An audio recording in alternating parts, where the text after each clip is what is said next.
기독교 신앙은 단순히 죽어서 천국 가는 그 천국행을 보장해 주는 티켓 정도가 아닙니다. 죽음 이후에 천국을 보장해 주는 우리의 믿음은 살아서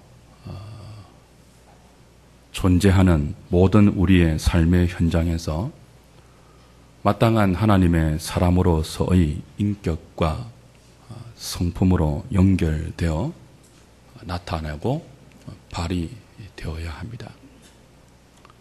그렇지 않는 믿음은 공허한 믿음에 불과하겠죠. 그런 의미에서 저와 여러분들이 믿는 기독교 신앙은 만약의 사태를 대비해서 덜어놓는 보험이 아니죠. 기분 좋을 때 한번 덥석 꺼내놓는 종교적인 적성과 만용도 아닙니다.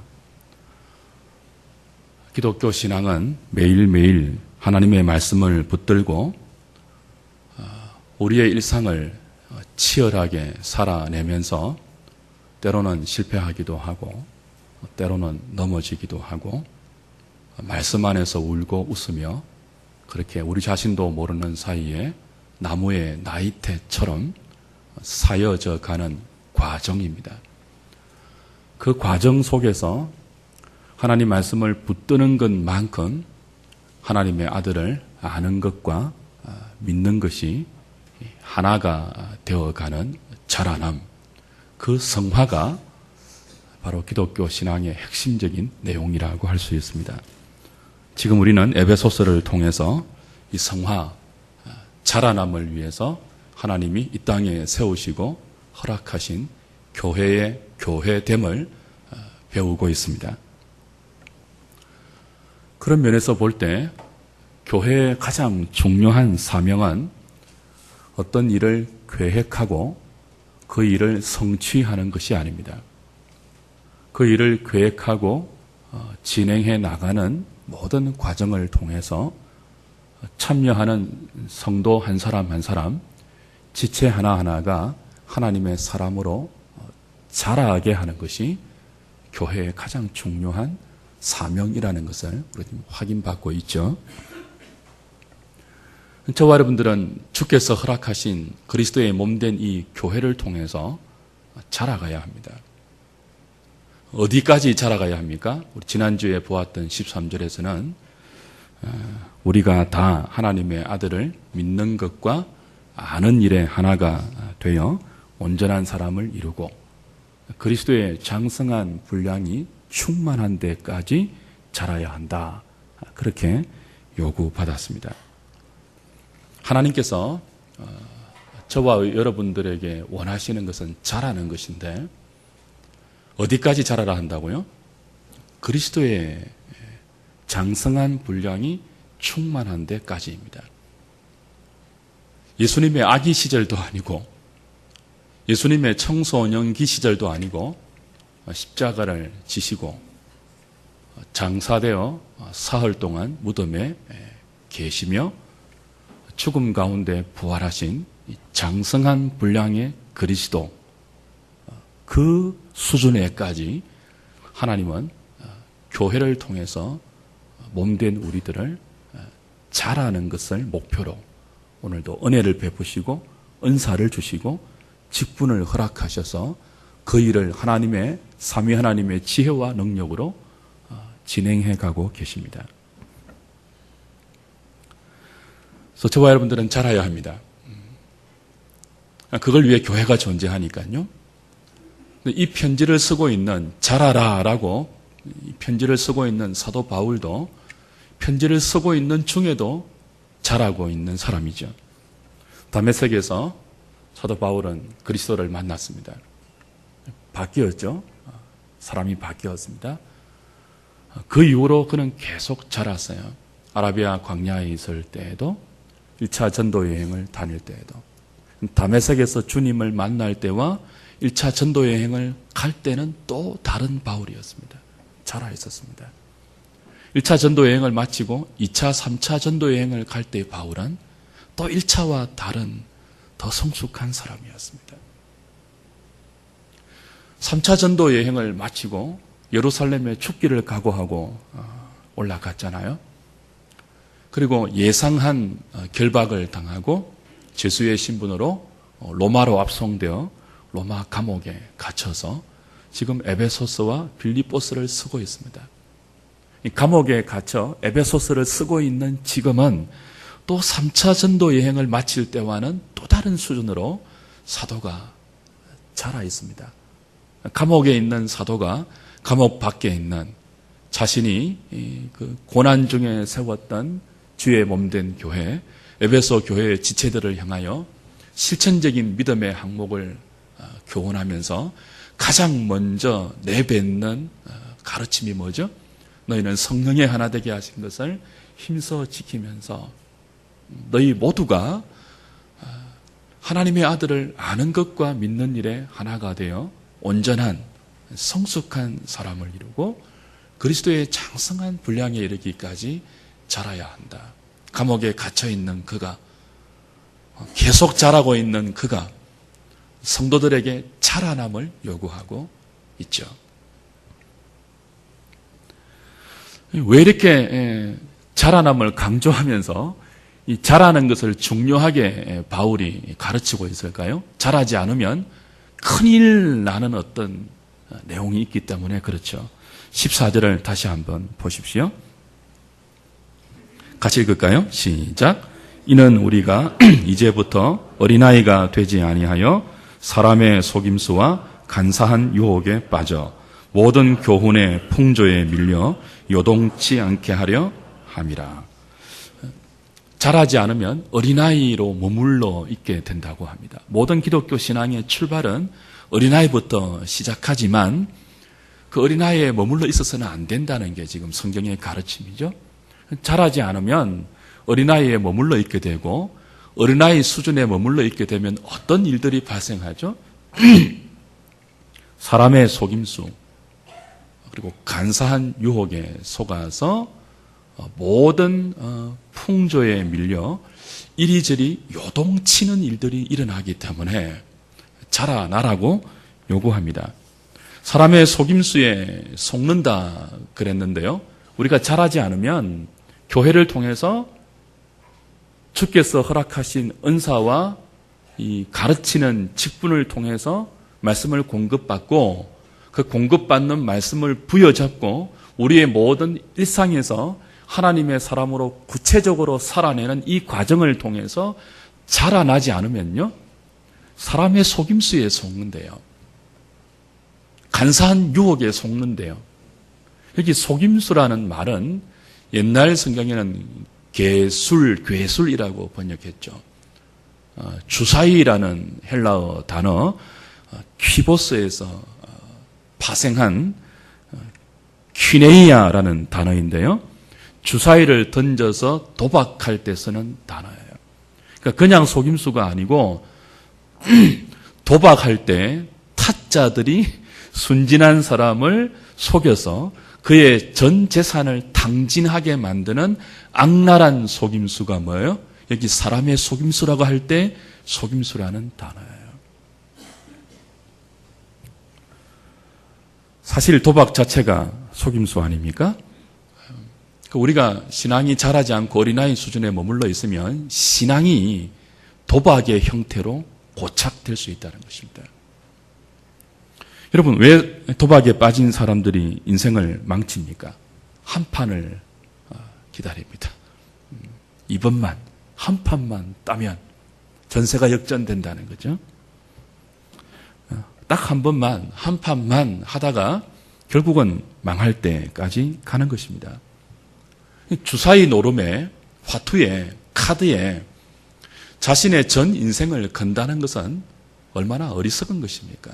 얼마나 허무한 것이고 얼마나 미련한 짓이에요. 그러나 그럼에도 불구하고 거기 한번 빠지면 헤어나오지를 못한다고요. 다시는 안 해야지 하면서 손가락 자르고 또 간다고요. 일확천금과 요행을 바라는 그 마음 속에는, 그 마음의 근저에는 뭐가 있죠? 무서운 그리고 악랄한 속임수가 있고 그 악랄한 속임수에 걸렸기 때문에 또 가고 마지막까지 가는 거죠. 사랑하는 여러분, 우리가 믿는 기독교 신앙, 주께서 우리에게 은혜로 허락하신 이 기독교 신앙은 매일매일 하나님 말씀을 붙들고 허락하신 삶의 무대에서 믿음으로 살아내는 것입니다. 도박하듯이 한꺼번에 우리 인생을 어떤 요행에 맡기는 게 아니에요. 그리고 그 요행이 하나님이 아니에요. 하나님은 요행이 아닙니다. 우리 인생을 요행으로 인도하시는 분이 아니에요. 기독교 신앙은 과정이에요, 과정. 매일매일 허락받은 일상을 세상 사람과 다른 하나님의 말씀을 소유한 사람으로서 그 말씀의 원리로 고민하고 실험하고 실패하기도 하고 넘어지기도 하면서 그렇게 하루하루를 하나님의 사람으로 살아내는 과정인데 이 과정이 만만치 않죠. 힘들고 귀찮고 성가시고 때로는 손해를 감수해야 되고 때로는 어리석게 보일 수 있는 그런 것이란 말이죠. 그래서 사탄은 이 만만치 않고 성가시고 힘들고 때로는 우리에게 뻔히 보이는 손해가 예상되는 길을 다 생각해버리고 그걸 다 감추어버리고 어떤 종교적인 행위나 초월적인 체험으로 진리마저도 간단히 얻을 수 있다고 속입니다. 마치 뭐처럼요? 야, 한 판만 이기면 너 인생 역전이야. 한 번만. 그런 식으로 과정을 생략시켜 버린다고요. 생략한 과정을 무엇으로 대체한다고요? 어떤 종교적인 행위로 대체한다고요. 신비한 초월적인 체험으로 제시한다고요. 그래서 너희들이 힘들고 성가시고 귀찮고 그런 모든 말씀을 부여잡고 살아가야 할 삶의 과정 필요 없이 그저 무아지경에 빠지고 어떤 종교적인 행위에 익숙해지고 그리고 어떤 신비한 초월적인 경험을 하면 한꺼번에 모든 것을 점프업할 수 있는 그런 것으로 속이죠. 도박입니다. 간사한 속임수입니다. 40일 금식 기도만 하면 신령해질 수 있다고 하는 가르침들. 누구에게 가서 기도만 받으면 문제가 다 해결되고 만사가 형통해질 수 있고 모든 병을 고칠 수 있고 가는 길이 열릴 수 있다는 그런 교훈들. 목사와 교회에 잘 충성하면 부자가 된다라는 식의 가르침들. 이런 종류의 교훈들은 다 악랄한 속임수입니다. 그렇지 않아요. 근데 왜 이렇게 악랄한 속임수에 많은 사람들이 요동치고 쇠뇌되고 따라가죠? 그 악랄한 속임수가 간사한 유혹과 연결되기 때문에 그래요. 악랄한 속임수는 악랄한 속임수 혼자 독립적으로 우리에게 다가오지 않습니다. 반드시 무엇을 지원군으로 업고 등장합니까? 간사한 유혹을 등에 업고 등장해요. 간사한 유혹. 그냥 유혹이 아니고 간사한 유혹인데 유혹은 언제나 매력적입니다. 매력이 없으면 유혹이 될 수가 없어요. 아담과 하와가 선악과를 따먹을 때 매력이 있었잖아요. 사탄의 말을 듣고 보니까 이게 먹음직했거든요. 보암직했거든요. 탐스러웠거든요. 매력이 있죠. 모든 사람의 속임수는 간사한 유혹, 매력적인 교훈을 앞세워서 우리에게 다가옵니다. 근데 그 매력의 그 유혹의 끝이 뭐예요? 간사한 유혹이라고 할 때 간사한 유혹이라는 이 헬라어 단어는 파눌기아라는 단어인데 짐승이 사나운 맹수가 먹이를 잡기 위해서 숨어서 가만히 기다리고 있는 그 행동을 의미합니다. 그러니까 덫이죠, 덫. 간사한 유혹이 뭐라고요? 달콤하고 매력적으로 우리에게 오는데 그게 뭐예요? 덫이에요, 덫. 그걸 물면 걸린다고요.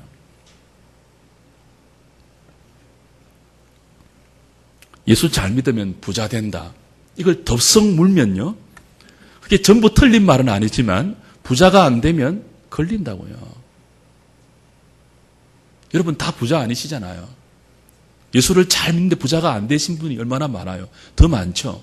근데 이 덫에 탁 물리면요. 걸려 넘어져요. 긍정적으로 믿으면 잘 된다. 잘 안 되면 덫에 걸려요. 아주 간단하고 심플하게 분별할 수 있는데 왜 걸려 넘어간다고요? 달콤하게 다가와요. 달콤하게. 매력적으로 다가와요. 어떤 집회에 가서 은사만 받으면 다 해결된다. 매력적이에요. 거기 가기만 가면 되니까 뭐는 안 하대요. 매일매일 말씀을 붙들고 하나님의 사람으로 살아내는 하나님이 주신 삶의 거룩한 숙제를 안 풀어도 그 집회에 가서 그냥 안수 한번 받고 그냥 막 이렇게 막 하면은 다 끝난다고 하니까 이게 얼마나 달콤해요. 근데 이게 무엇이 있다고요? 덫이라고요, 덫. 우리한테 오면 일주일 만에 진리에 대해서 눈을 뜨게 해줄게. 어떤 유명한 목사님은 그렇게 가르칩니다. 신학교 갈 필요 없다. 나에게 와. 일주일만 나에게 성경을 배우면 신학교에서 3년, 4년 배운 거 다 알 수 있어. 그런 게 어디 있습니까? 진리가. 여러분, 속성은 어디든지 속성이라고 제시한 것은 다 경계하셔야 됩니다. 속성이 어디 있어요, 진리에? 달콤한 덫입니다. 영생은 성경에 기록된 하나님의 말씀을 붙들고 우리 삶에서 그대로 순종해 나가는 과정을 통해서 성경에 기록된 하나님이 문자의 하나님이 아니시군요. 살아계신 인격자이 맞군요. 라고 알아가는 과정을 체험하면서 그 속에서 하나님을 아는 것과 믿는 것을 일치시켜 나가는 것만큼 영생이에요. 이건 단번에 주어지는 게 아니고 뭐예요? 과정이잖아요, 과정. 영생은 쌓이는 거예요. 하나님을 아는 것만큼 우리에게 은혜로 쌓여가는 복이라고요. 그걸 어떻게 한 방에 철회해 주겠다는 속임수에 속을 수가 있습니까? 어리면 그렇게 된다고요, 어리면.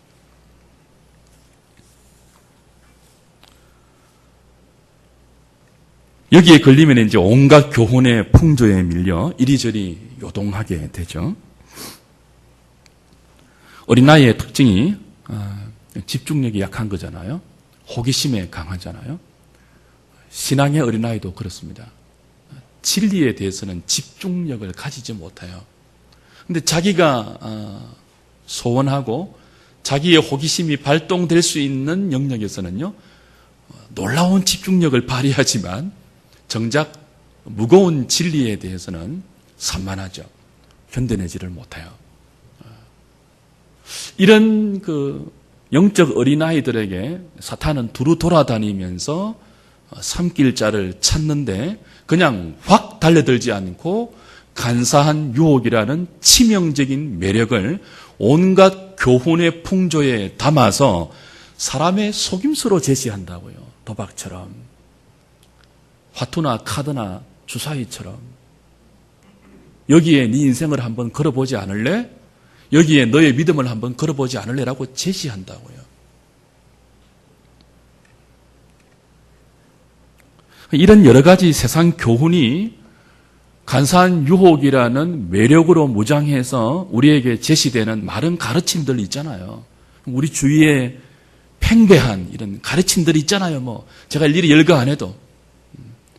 교단에서 하지 말라고 하는데도 죽자고 하는 이 시대에 그런 거 있잖아요. G12 안 하려고 했는데 합니다, 제가 또.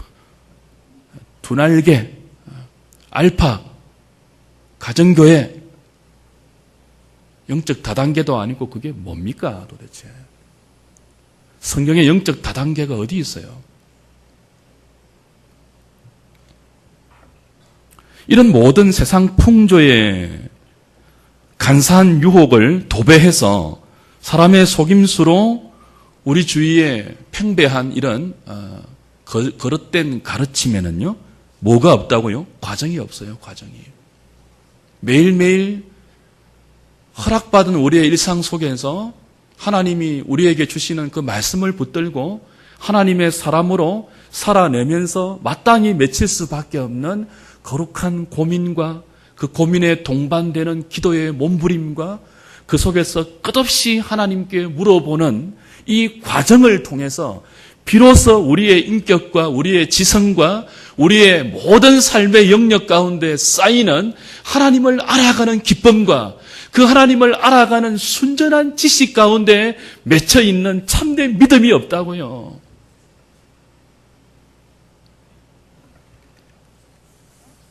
산에 올라가서 버섯을 따보신 적이 있으십니까? 여러분, 버섯들 중에 절대로 만져서도 안 되고 따서 먹어서도 안 되는 버섯이 무엇이죠? 독버섯입니다. 그런데 어떻게 독버섯을 구별할 수 있습니까? 대부분 독버섯은 치명적으로 아름답습니다. 그냥 아름다운 게 아니고 치명적으로 아름답습니다. 형형 색깔을 자랑합니다. 그런데 그런 것은 거의 100% 독버섯이죠. 먹으면 죽습니다. 우리가 가야 할 신앙의 길도 어쩌면 그러해요. 세상의 모든 좋은 것들을 신앙이라는 이름으로 보장해주는 그런 것이 아닙니다.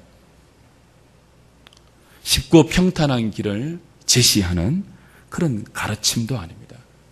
세상의 모든 좋은 것들을 예수의 이름으로 보장해주는 교훈이 여러분 귀에 들린다면 무엇을 의심해 봐야 돼요? 야, 이거 독버섯 아닐까? 의심해 보셔야 돼요.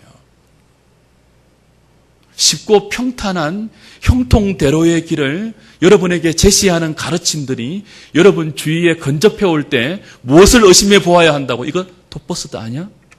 의심해 볼 수 있어야 돼요.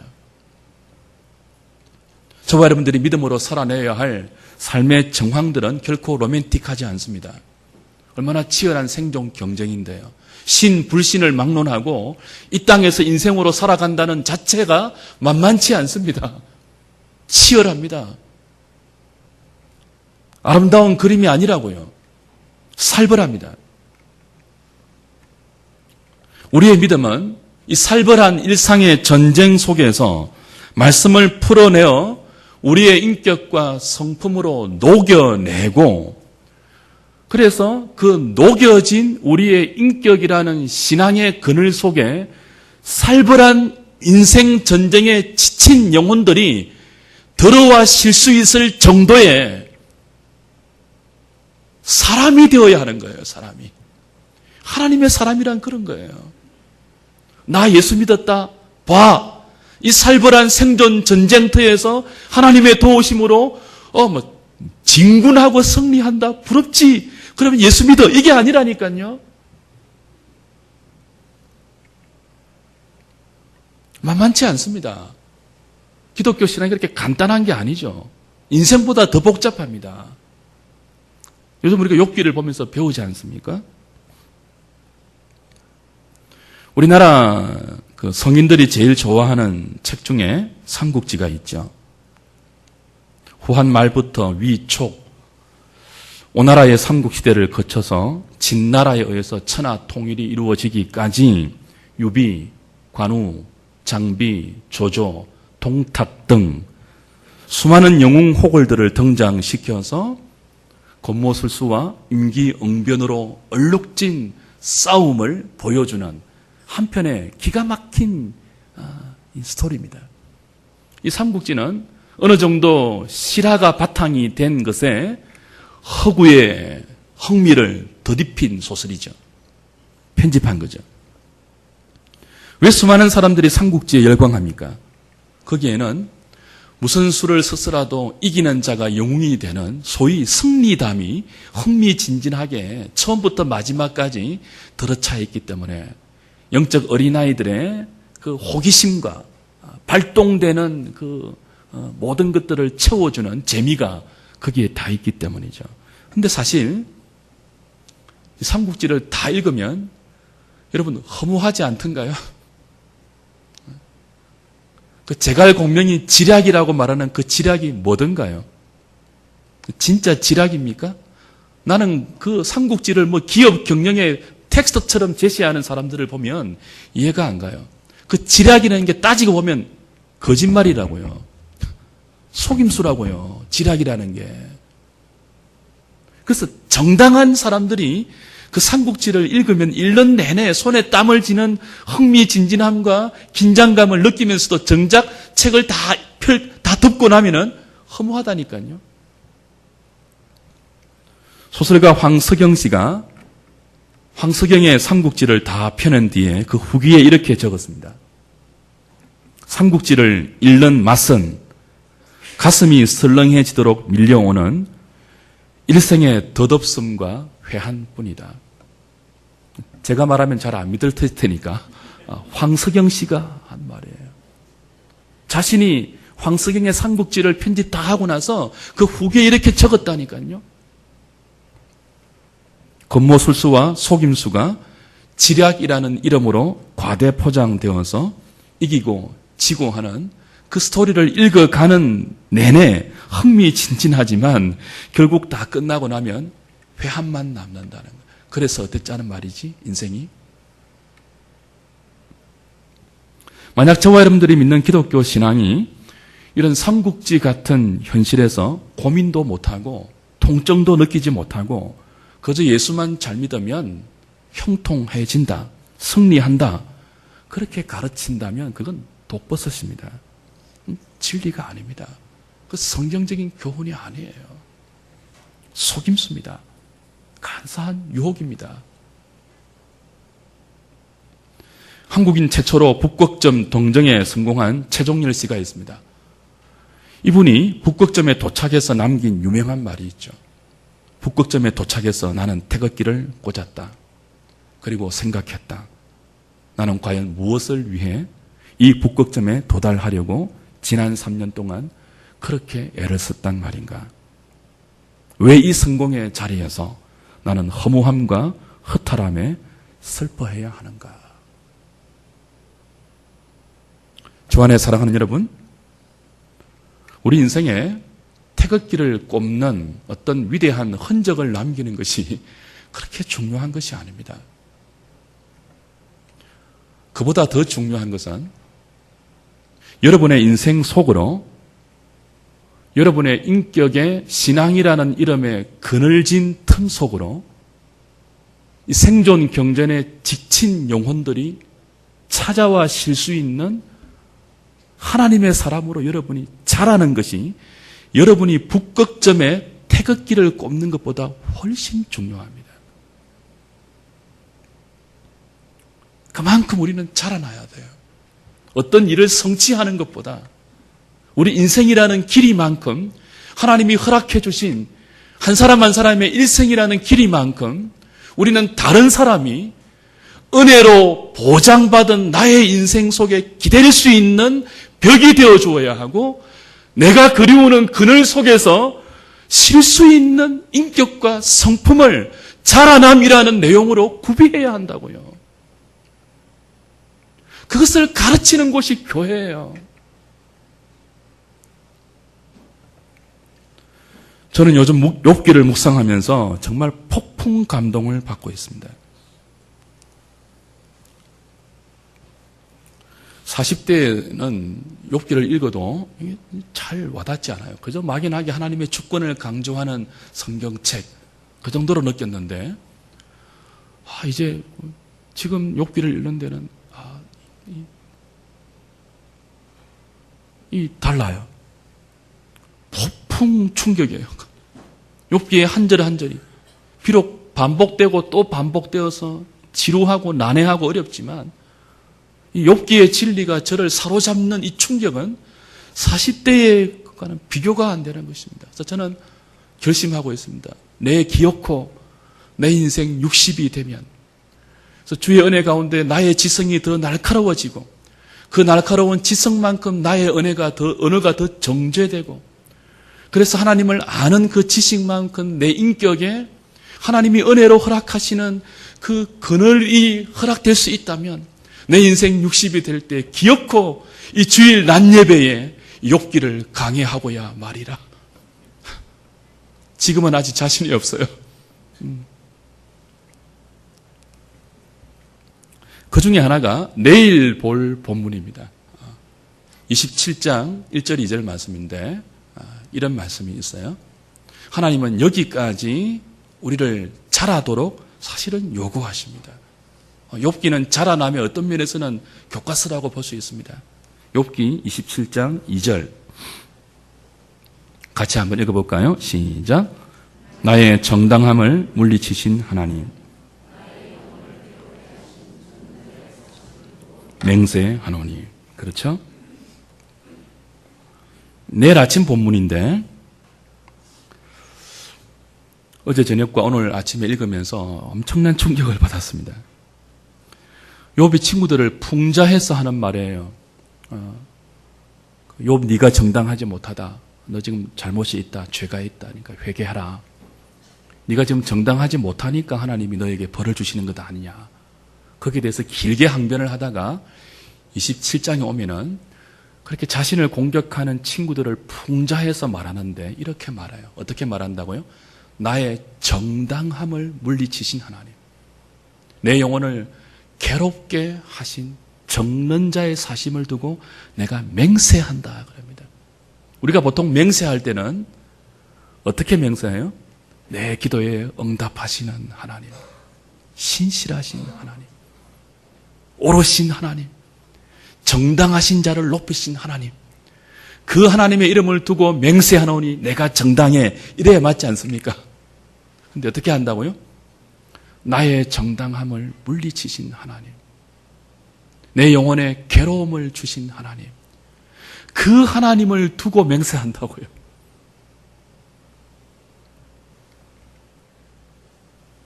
이것이 욥기가 초대하는 신앙의 세계이고 저와 여러분들이 자라가야 할 지점도 여기까지입니다. 욥의 세 친구들이 알고 있는 믿음은 어떤 믿음이에요? 잘하면 상 주는 믿음이에요. 못하면 벌 주는 믿음이에요. 정당하면 복 주는 하나님이에요. 정당하지 못하면 심판하는 하나님이에요. 그게 맞는 면이 있죠. 근데 거기까지만 하면은 안 돼요. 하나님이 지금 사탄에게 욥을 건드리는 시험을 허락하시면서 욥과 욥기를 읽는 저와 여러분 모두를 이끌어가고 있는 신앙의 자리가 어디까지라고요? 하나님이 나의 정당함을 물리치시더라도, 하나님이 내 영혼에 평안이 아니고 고통과 괴로움을 주시더라도 내 인생은 그 나의 정당함을 물리치신 하나님의 이름으로 맹세할 수 있는, 그럼에도 불구하고 내가 이해할 수 없다 해도 나의 정당함을 물리치신 그 하나님이 오롯신 분임을 배워가며 그분만이 정당한 분임을, 나의 정당함을 물리치신 그분이 정말 정당한 분임을, 이 말도 안 되는 고난을 통과하면서 욥이 지금 깨우쳐가고 있지 않습니까? 과정입니다, 과정. 이게 어떻게, 이런 자리가 어떻게 주사위 한번 던져서 갈 수 있는 자리입니까? 이런 자리가 어떻게 40일 금식기도 한번 덜렁하면 깨달을 수 있는 진리의 내용이 될 수 있단 말입니까? 이런 자리가 어떻게 예수 믿으면 형통하다는 그 그릇된 풍조의 간사한 유혹으로 이렇게 초콜릿을 발라서 우리에게 속임수로 제시하는 그런 교훈 가운데 이런 내용이 어디 있습니까? 지금 욥이 이끌림 받고 있는 믿음은 내 기도에 응답하신 하나님 정도가 아니라고요. 그걸 넘어서는 거예요. 내 기도에 응답하지 않는다 할지라도, 나는 정당하지만 그 나의 정당함을 물리치신다 할지라도 당신은 옳으십니다. 당신이 맞습니다.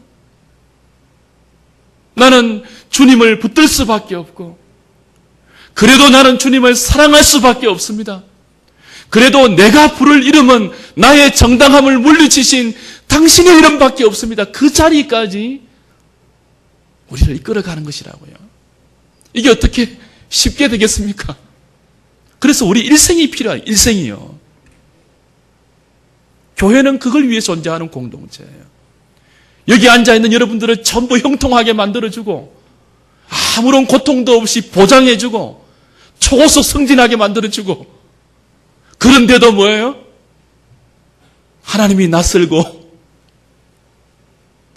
인생에 대한 질문에 묵묵무답 할 말이 없는 무지하고 진리에 대해서 도무지 깊이를 알 수 없는 얄팍한 믿음을 가진 사람으로 여러분을 만들기 위해서 거룩한 주님의 교회가 하나님의 아들을 피를 흘려서 이 땅에 세워진 것이 아니고 여기까지 우리를 초대하기 위해서 교회를 허락하시고 다양한 은사들을 허락하시고 말씀을 가르치는 직분을 주셔서 오늘도 그리스도의 장성한 분량이 충만한 데까지 저와 여러분들을 부르고 있다고요.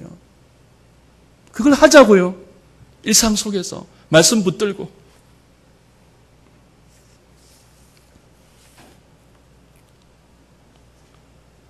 사실 우리의 믿음 자체가 응답하지 않는 하나님의 지혜로 출발하셨다는 것을 여러분 좀 기억하셔야 됩니다. 우리 믿음의 출발이 십자가 아닙니까? 기독교가 뭐예요? 예수님을 믿는 거예요. 기독이에요. 기독. 그리스도를 믿는 거예요. 그리스도가 누구예요? 하나님께 당신의 정당함을 물리치심을 받은 분이에요. 당신의 간절한 옳은 기도와 정당한 소원이 거절당하신 분이에요. 그리스도가. 그리스도만큼 정당한 분이 어디 있습니까? 예수님만큼 옳고 바르고 진리로 충만한 분이 어디 있습니까? 근데 그 예수 그리스도의 정당함이 아버지에 의해서 물리치심을 받았다고요. 버림받았다고요. 가장 정당하지 못한 사람처럼 저주에 버림받았다고요. 정당한 분이, 가장 정당한 분이. 거기서부터 기독교 신앙은 기독이라는 이름으로 출발되는 거예요. 가장 정당한 분이 정당하지 못한 대접을 받으면서 정당하지 못한 저와 여러분들을 정당한 하나님의 아들로 올려놓는 것은 정당함이 아니고 그 정당함을 뛰어넘어서 오는 은혜라고요. 은혜.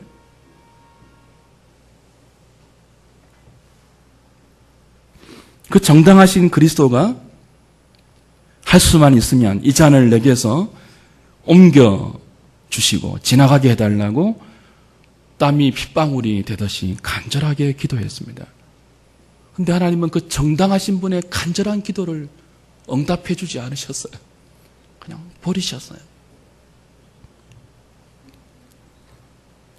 예수님의 간절한 소원을 물리치시고 주님의 영혼을 한없는 고통 속으로 밀어넣으셨어요. 그리고 거기에서 정당한 분이 대접받지 못하는 그 자리에서 그의 간절한 기도가 거절되고 그 영혼 가운데 물밀듯이 밀려오는 그 괴로움 속에서 저와 여러분들은 은혜라는 이름으로 하나님의 자녀가 된 것입니다. 이해되십니까 이거? 욥기가 그런 책이에요.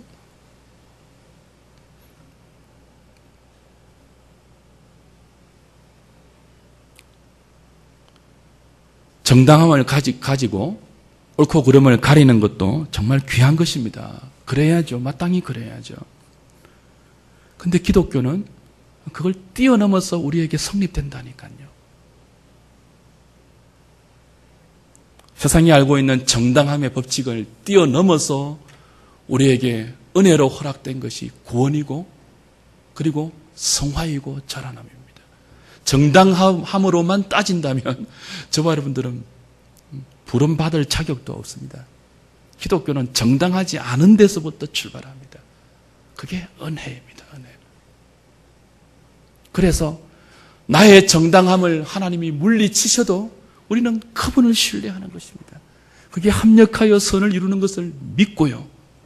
그게 은혜임을 수납하는 것입니다.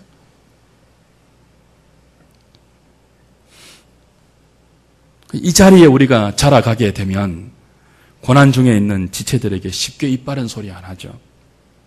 너 왜 기도 안 해? 기도하면 다 해결되는데. 기도하면 다 들어주시는데 왜 기도 안 하고 그렇게 앉아 있어? 욥의 친구들이 그런 말을 하고 있거든요. 근데 이런 자리로 성장하면 우리가 입 바른 말 대신 고난당하는 형제들을 위해서 진정으로 같이 울어주고 같이 아파하는 심정으로 하나님을 담아내게 됩니다. 입 바른 소리 함부로 안 한다고요. 이게 하루아침에 안 되기 때문에 인생이라는 모든 시간을 하나님 말씀 붙들고 하루하루 살아내는 과정을 우리가 외면해서는 안 되는 것입니다. 말씀 맺을까요? 이 과정을 외면한다면 과정 속에서 자라나기를 기대하시는 하나님의 기대를 외면한다면 그래서 삼국지 같은 형통과 승리만 보장해 주는 것이 우리가 믿는 기독교 신앙이 된다면 결국 우리의 마지막은 허무함과 허탈감밖에 남는 것이 없을 것입니다. 속지 않으면 좋겠습니다. 흔들리지 마십시오. 요동치지 마십시오. 하나님의 나라에 여러분의 이름으로 무슨 족적을 남기려고 하지 마십시오. 어제 제가 무슨 말 들었는 줄 아세요? 정말 너무 위대한 말을 들었습니다. 목사님은 세계 3대 목사님 중에 한 분입니다. 이제 세가족 환영회 하는데 우리 심상욱 형제가 그랬습니다. 내가 깜짝 놀랐죠. 아니, 너무 가슴이 벌렁벌렁 뛰고 세계 3대 목사 중에 하나라뇨. 그랬으면 안 됩니다. 도대체 왜 그렇게 하시죠? 물었더니 돌아오는 답이 뭔지 아세요? 제가 아는 목사님이 3분밖에 없어요. 세계 3대 목사가 되는 거 대단한 것 아닙니다. 그거 쉽잖아요.